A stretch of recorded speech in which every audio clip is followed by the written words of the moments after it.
할렐루야. 주님 말씀 보겠습니다. 마가복음 4장 40절 41절 말씀입니다.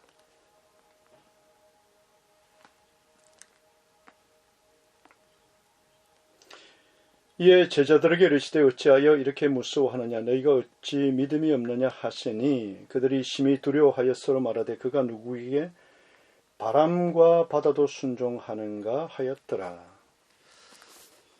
이 본문 말씀은 우리가 너무 잘 아는 갈릴리 폭풍이 일어난 그 사건입니다. 그때 주님께서 잠잠케 하신 바로 그 현장을 묘사하고 있습니다. 35, 37절에 보면 주님께서 제자들에게 저편으로 가자 말씀하십니다. 주님께서 인도하셨죠. 그런데 광풍이 일어납니다. 우리가 질문하는 것은 주님께서 이것을 예측하지 못했을까 하는 거예요.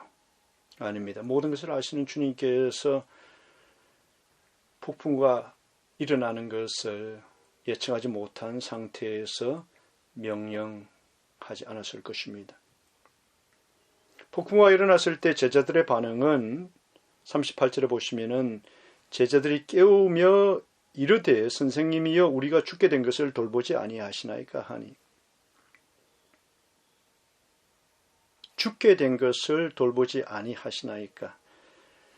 이것이 저와 여러분이 겪는 경험입니다. 마태복음과 함께 이 본문을 읽으면 이 사건 전에 주님의 주님 되신 주님의 권능을 목도했습니다. 나병 환자 치유가 있었고요. 엄청난 일입니다.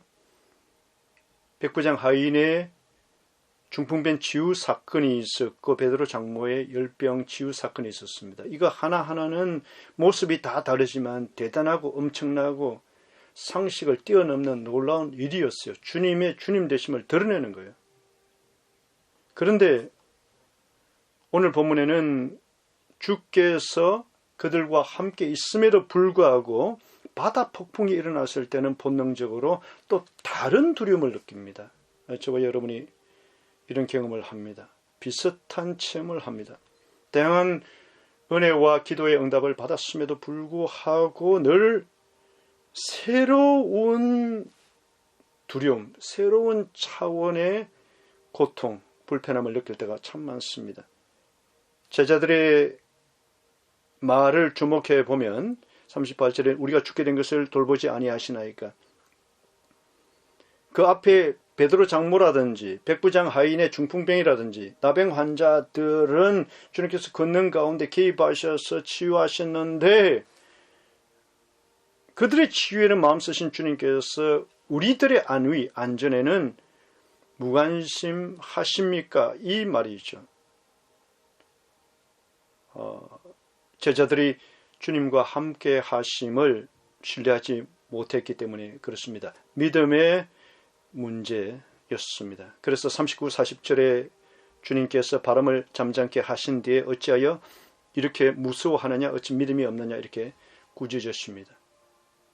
주님께서 이렇게 질책하셨을 때에는 충분할 정도로 제자들이 마땅히 신뢰를 하고 이로 말미암아 새로운 어떤 환경에 직면했을 때 믿음의 눈으로 바라보았어야 했던 것을 전제를 하고 있습니다. 저와 여러분의 삶 가운데 주님께서 마련해 놓으신 새로운 차원의 시즌이 있습니다. 영적 돌파를 위해서 마련해 놓으신 하나님의 무언가가 있습니다. 아니면 내 삶의 지경을 조금씩 확장하는 것이 아니라 다른 차원으로 들어가게 해서 우리로 하여금 내 주님을 경험하게 하시는 그 시즌에 들어가게 할 때 우리는 두려움을 느낍니다. 그런데 반드시 통과해야 됩니다. 시편 23편 4절에 우리가 잘 아는 내가 사망의 엄침한 골짜기로 다닐지라도 해를 두려워하지 않을 것은 주께서 나와 함께 하심이라. 왜 사망의 엄침한 골짜기 컴컴한 해가 들지 않는 이러한 계곡을 지나야 될까요?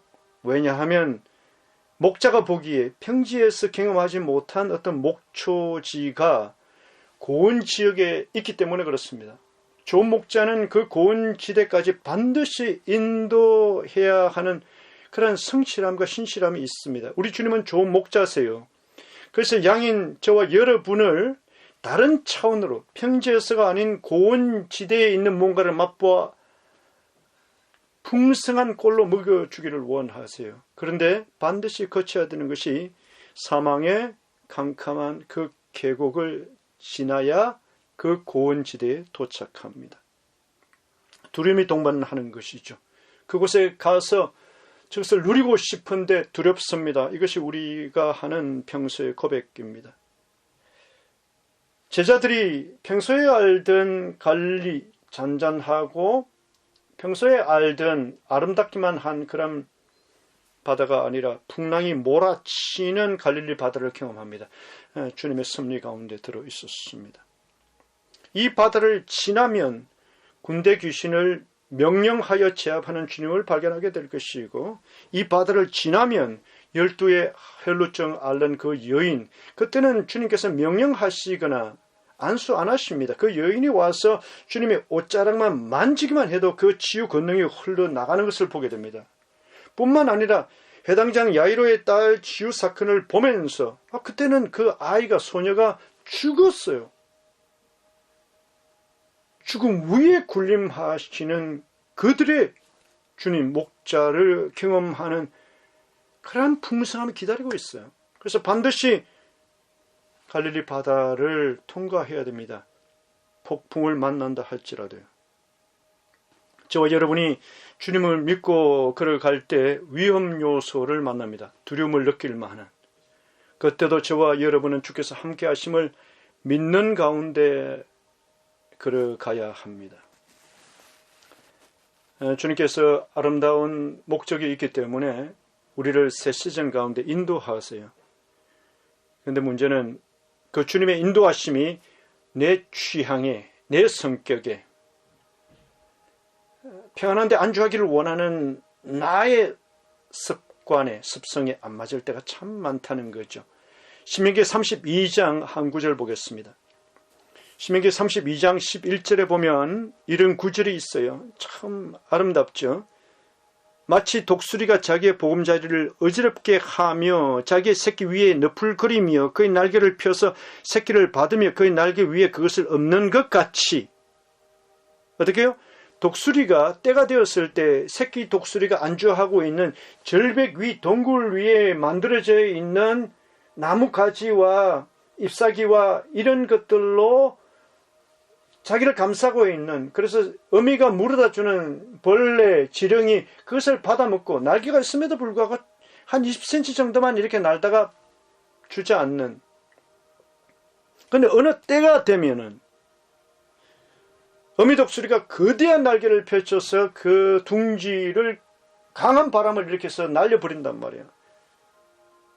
보금자리를 파괴해버려요. 할 수 없이 그곳에서 거대한 바람에 의해서 동굴 밖으로 뒤쳐져 나오는데 거기 보면 절벽이에요. 경악 가운데 낙하하면서 소리 지르면서 있는 그 아직 펴지지 않은 날개짓을 합니다. 바다에 떨어지기 전에 어미 독수리가 와서 그것을 낚아채워서 다시 절벽 위에 올려놓고 큰 바람을 일으켜서 다시 떨어지게 합니다. 언제까지요? 날개죽지가 나와서 바다 위 바람을 받으면서 그 새끼가 날개짓을 배울 때까지 새로운 차원으로 들어가는 거예요. 마치 독수리가 자기의 보금자리를 어지럽게 하며 자기 새끼 위에 너풀거리며 그의 날개를 쳐서 새끼를 받으며 그 날개 위에 그것을 엎는 것 같이, 이 출애굽 사건은 구원의 출발 지점 아닙니까? 주님께서 우리를 자기 백성 삼으셨어요.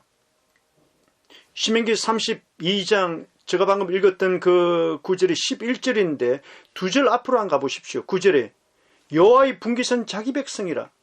분깃이라 이 말은 특별하다. 내게 할당된 것, 내가 귀한 소유로 갖고 있는 유업, 이것은 그분의 백성이다라는 거예요. 주님께서 그토록 갖고 싶어하는 그 대상이 이스라엘, 자기 백성이라는 거예요.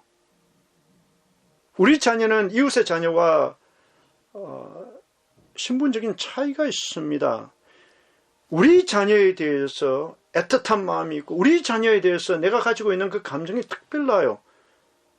그래서 10절에 보면 짐승이 부르짖는 광야에서 만나시고 호위하시며, 이 만나시고를 어떤 영어 성경에는 sustained, 붙잡으셨다 또는 보존하다 이런 뜻이 있어요.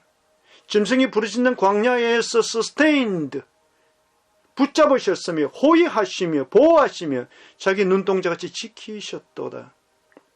이게 내 몸에서 난 자식을 향해 가지는 부모의 마음과 비슷한 거 아니겠습니까?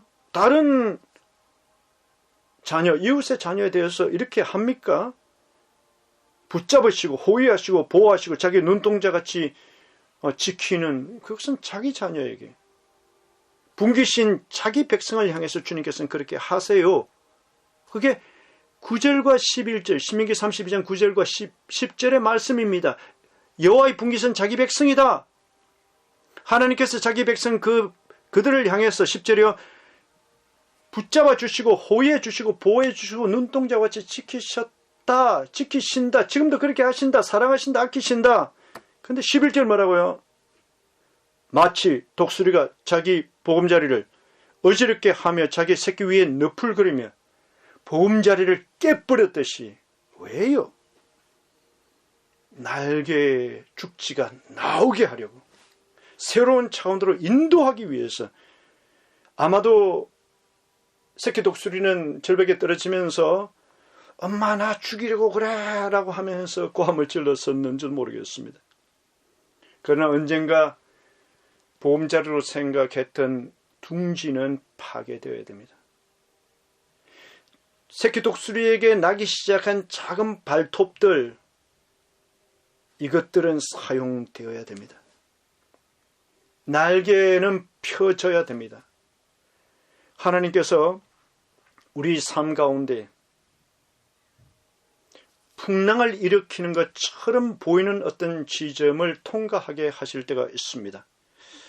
이때 우리는 그런 말을 자연스럽게 외침이 터져 나옵니다. 나를 아끼고 사랑한다면서요. 네, 그렇습니다. 요한복음 13장 1절에 요한 사도가 이렇게 적습니다. 6월절 전에 예수께서 자기가 세상을 떠나 아버지께로 돌아가실 때가 이른 줄 아시고 세상에 있는 자기 사람들을 사랑하시되 끝까지 사랑하시니라. 주님께서 그렇게 말씀하십니다. 6월절 전에, 다시 말해서 6월절 그때 주님께서 잡히시지 않습니까? 6월절 전에 자기가 세상을 떠나 아버지께로 돌아가실 때가 이른 줄 아시고, 며칠 전에, 다시 말해서 오늘 본문으로 정했던 마가복음 4장은 예수님의 공생의 사역의 초기에 일어난 일이라면요, 이제 3년이 흘렀습니다. 요한복음 13장 1절에 6월절 전에 예수께서 아버지께로 올라갈 때가 이런 줄 아시고 3년 반 정도가 지났을 때까지 계속해서 지속적으로 뭐요?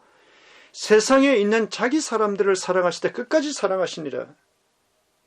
지금 이 순간에 곧 베드로가 며칠 있다가 예수님을 배반할 거예요. 제자들이 모두 다 주님을 버리고 떠날 거예요. 그때도 사랑하실 것이고, 지금 세족식을 곧 행하실 텐데 그때도 주님께서 사랑하실 뿐만 아니라 제자들을 불러서 풍랑 가운데 지나게 하실 때 사랑하셨단 말이에요. 그때 주무실 때 하나님의 백성인 그들을 따르는 그 제자들을 주님께서 잊으신 것이 아닙니다. 분명히 우리는 새겨야 됩니다. 독수리 예화를 들었는데요, 눈동자같이 지키심과 날개를 끄집어내기 위해서 공중에서 떨어뜨리는 것, 새끼 독수리와 어미 독수리 사이에 있었던 것 충돌하지 않습니다.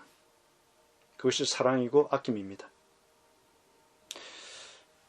제자들을 사랑하심과 갈릴리 폭풍우 가운데 통과하게 하시는 것 충돌하지 않습니다. 제자들에게 필요했습니다. 그들의 믿음의 지경을 확장해야 됐기 때문에 그렇습니다. 새로운 시즌을 경험하기 위해서 주님께서는 보통 우리로 하여금 안전한 무언가를 깨고 새로운 차원으로 인도하실 때 어둠 골짜기를 통과하는 것처럼 느낄 때가 있습니다. 그러나 이 두 개는 충돌하지 않습니다. 제자들을 향해서 오늘 본문 40절 이렇게 말씀하십니다. 어찌하여 이렇게 무수하느냐? 너희가 어찌 믿음이 없느냐? 이토록 내가 믿어지지 않느냐? 주님께서 우리에게 물으십니다. 인간적인 눈으로 이 시즌을 바라보면 안 됩니다. 믿음의 눈으로 보면 주님의 손길이 느껴지고 더 큰 목적을 위해서 인도하시는 하나님의 큰 차원의 사랑이 보이기 시작합니다. 육체적인 본능은 이것이 두렵고 싫습니다.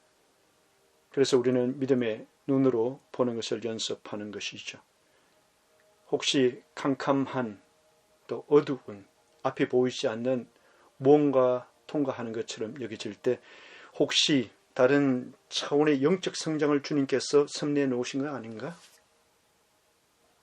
아니면 주님께서 나를 위해서 돌파, 한 번도 생각하지 못했던 무언가, 가능성이 없다고 생각했던 무언가 다른 차원으로 인도하시는 건 아닌가? 아니면 주님께서 내 지경을 확장하기를 원하시는데 조금 1cm 1cm 이렇게 넓혀가는 것이 아니라 지경 자체 경험을 다른 차원으로 인도하시는 것 아닌가? 그랬을 때 두려움이 오는 것은 당연합니다. 그때 믿음으로 반응하는 것입니다. 제가 잠시 기도하겠습니다.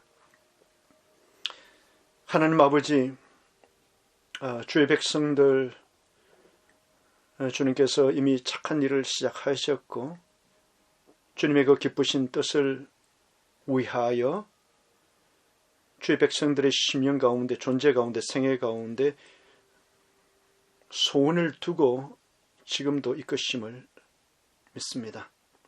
하나님의 백성들로 하여금 환경을, 일어나는 일들을, 그들이 발들인 생애 국면을 믿음의 눈으로 보게 해 주십시오. 도와주십시오. 간섭해 주십시오. 진리의 성령님 개입하시고 이끌어 주십시오. 예수님 이름으로 기도하옵니다. 아멘. 형제 여러분들 한 주간 또 승리하세요. 다음 주에 뵙겠습니다.